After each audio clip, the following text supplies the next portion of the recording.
comme je vous l'ai annoncé dans le sommaire de cette émission, nous allons nous intéresser aujourd'hui à une nouvelle méthode, une méthode différente pour apprendre les tables de multiplication.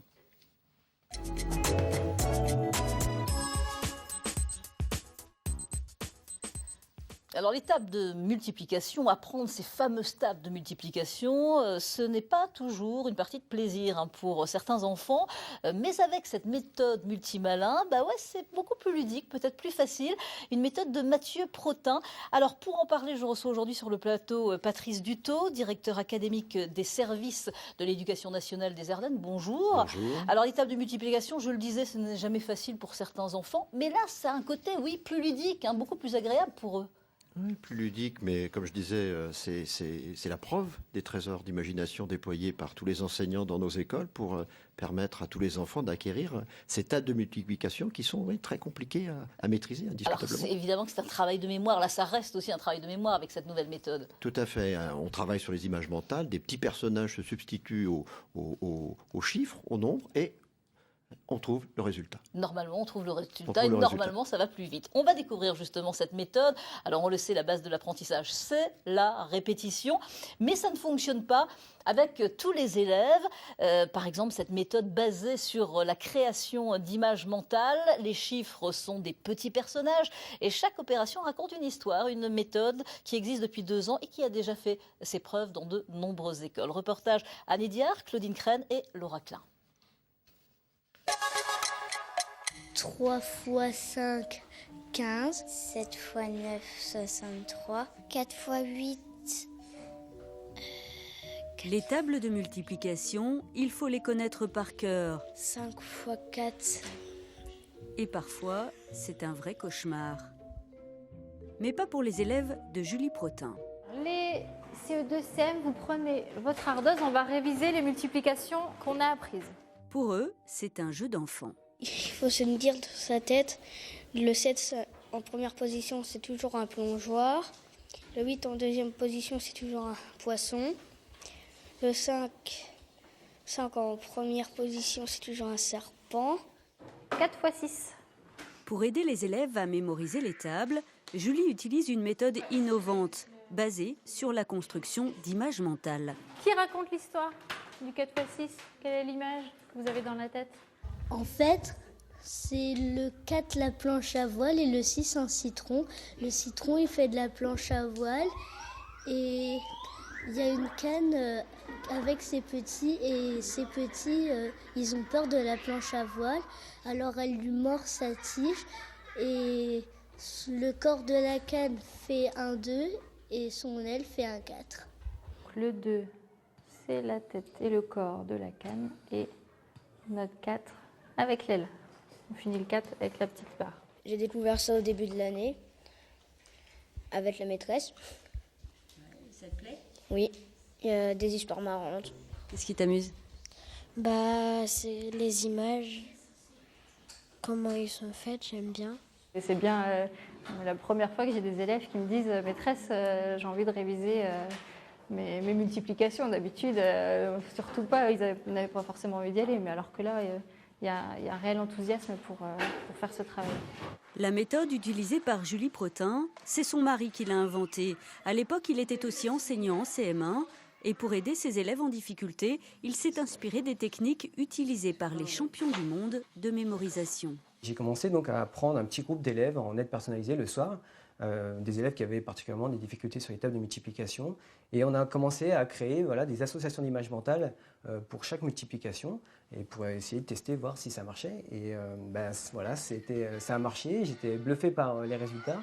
Et donc du coup, on a continué comme ça à créer des petits dessins et des histoires pour chaque multiplication. Et puis après, voyant que ça marchait bien comme ça dans ma classe, je me suis dit il fallait pas garder ça pour moi, il fallait partager ça au plus grand nombre. Mathieu Protin a donc créé sa petite entreprise il y a 2 ans et depuis, il anime des conférences à destination des enseignants. À ce jour, 250 écoles ont adopté la méthode multimalin pour les tables de multiplication. Le concept se décline désormais aussi pour la mémorisation des poésies, de l'orthographe et des règles de grammaire. Et oui, on l'a constaté. Alors oui, c'est quand même beaucoup plus amusant pour les enfants avec ces petits personnages. Oui, alors il y a certainement un côté ludique, mais ce qu'il ne faut pas oublier, il faut que l'histoire ait du sens. Oui. Et donc, ce qui va faciliter la mémorisation, c'est que justement l'enchaînement des dessins va permettre de raconter une histoire. Et c'est la mémorisation de cette histoire qui va permettre à l'enfant de trouver le résultat attendu. Est-ce que ça marche sur tous les enfants? Parce que Ce c'est la sont mémoire, hein, là, il faut vraiment aussi beaucoup de mémoire. Oui, indiscutablement, une grande partie de l'acquisition des connaissances, des compétences passe par un travail de mémorisation.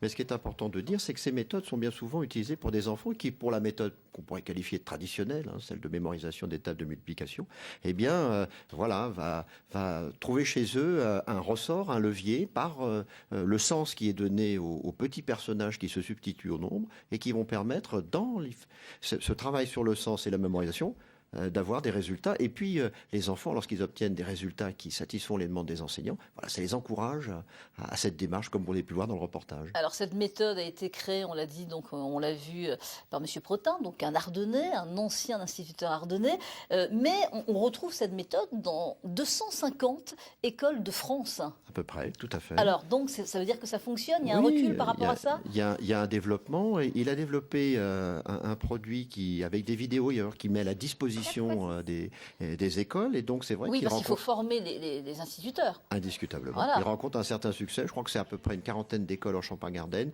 et une petite trentaine dans le département des Ardennes. D'accord. Alors, ça marche aussi, il paraît, pour la poésie, donc on l'a entendu, l'orthographe et les règles de grammaire. Donc, ce sont des petites histoires, c'est la même chose? Oui. Alors, hier, j'ai essayé de voir si ça marchait. Ah, et vous avez donc, testé. j'ai regardé une petite vidéo qu'avait produite Mathieu Protin, et c'était pour se mémoriser les exceptions des mots qui terminent en EAU, AU et EU. Ouais. Est-ce qu'ils prennent un S ou est-ce qu'ils prennent un X? Eh bien, il y en a qui ne prennent pas un X, et ils sont 5. Alors, il a monté une petite histoire. Cette petite histoire, c'est un dessin, et c'est un landau. Un landau ne prend pas de X. Et puis, à l'intérieur de ce landau, il y a un émeu. Et cet émeu, il a sur la tête un pneu. Et il se fait un bleu avec le pneu. Et pour se rassurer, il a dans la bouche un lieu. Qui est un poisson, tout ça. Voilà. Et ben ça fonctionne, puisque je m'en souviens ce matin. Bon, c'est très bien. Vous avez très bien travaillé hier. Une méthode. Est-ce que cette méthode pourrait s'appliquer dans toutes les écoles prochainement? Alors, là encore, il faut bien faire la distinction entre les méthodes qui sont des méthodes de remédiation à la difficulté d'une méthode classique et qui est efficace pour la grande majorité des élèves, et puis des élèves qui ont quelques difficultés à acquérir ces compétences et pour lesquels, mais vous savez, dans les écoles de France et dans celles des Ardennes en particulier, que je connais bien puisque je les visite assez souvent, eh bien, je le disais tout à l'heure, les enseignants font preuve de trésor d'imagination pour rendre chaque élève acteur de son parcours et font de la pédagogie différenciée. Donc, au quotidien, dans les écoles, les enseignants montent des petites méthodes, certainement construites, peut-être moins développées que celles de Mathieu Protin, mais ils sont dans cette démarche. Mais vous n'avez pas répondu à mes questions en me disant, est-ce qu'on pourrait voir justement cette méthode dans toutes les écoles de France prochainement? Alors, est-ce qu'on pourrait voir, est-ce que Mathieu Protin va diffuser sa méthode? Est-ce que... Mais il y a déjà 250 écoles. C'est déjà bien, c'est déjà pas mal. Mais vous savez aussi que, peut-être pour vous répondre, je comparerais sa méthode à celle qui est comprise dans de nombreux ouvrages. Il faut savoir que les enseignants ont cette liberté pédagogique de choisir en conseil de maître les supports et les méthodes qu'ils utilisent. Est-ce qu'ils sont pour, justement, cette méthode? Est-ce que vous avez senti certains instituteurs, institutrices réticents? Non, j'en ai pas rencontré. Pas du tout. Pas rencontré de réticents, tout à fait. Non. Bon, il existe d'autres méthodes autrement? Il y a un certain nombre de méthodes pour apprendre la lecture, pour apprendre les tables de multiplication, qui bien souvent sont des méthodes qui font appel au travail de mémorisation, vous l'avez dit. Là, on utilise... D'autres méthodes ludiques, hein. Oui, alors faut se méfier. En chantant, ça serait pas mal. Oui, je disais tout à l'heure, des petites cantines. Oui, tout à fait, tout à fait. Il y a un peu ça. On a appris comme ça, nous, les tables de multiplication, vrai, vous avez raison. Et d'autres méthodes, vous envoyez, on vous propose de temps en temps à l'académie? Vous savez, il y a notamment pour ce qui est l'apprentissage de la lecture et de l'écriture, la méthode des alphas. C'est souvent une méthode qui est utilisée d'ailleurs par les orthophonistes pour faire de la remédiation des fois à quelques dysfonctionnements. Et c'est une méthode qui est aussi extrêmement efficace. Bon, en tous les cas, c'est le conseil qu'on peut donner aux téléspectateurs qui nous regardent, de se renseigner sur les écoles peut-être. Si les enfants ont du mal à apprendre les tables de multiplication, eh bien cette méthode, on peut l'apprendre aussi, on peut regarder peut-être sur Internet, on peut regarder. Et il y a un petit livret livret qui est... Tout à fait. Il y a un Mais petit peut-être livret. que le premier, si vous le permettez, c'est Oui. le premier conseil qu'il faudrait donner aux parents, c'est de toujours se rapprocher des enseignants Ouais. et dans le dialogue avec les enseignants, de voir quelle est la meilleure façon d'accompagner chacun des enfants dans leur parcours de réussite. Bon, et que les parents soient là. Voilà. Exactement, ils le sont. Aux côtés des enfants. Merci beaucoup Patrice Dutot. Je rappelle que vous êtes le directeur académique des services de l'éducation nationale pour les Ardennes. Merci à Merci. vous. On va tout de suite retrouver Amanda Chaparro. On la retrouve bien dans les serres de la ville de Reims où depuis le début de l'émission, vous l'avez vu, elle nous explique le